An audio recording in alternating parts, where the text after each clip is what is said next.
நட்சத்திரங்களை தூசி தட்டினால் நல்ல வீடு செய்வேன்.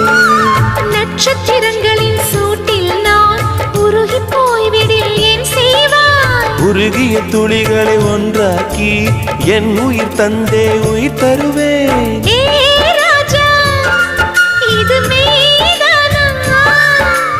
ஏ பெண்ணே, தினம் நீ செல்லும் பாதையில் முள்ளிருந்தால் நான் பாய்விருப்பேன் என்னை. நான் நம்புகிறேன் உன்னை. தொடு தொடுவெனவே வானவில் என்னை தூரத்தில் அழைக்கின்ற நேரம். விடு விடுவெனவே வாலிப மனது விண்வெளி விண்வெளி ஏறும்.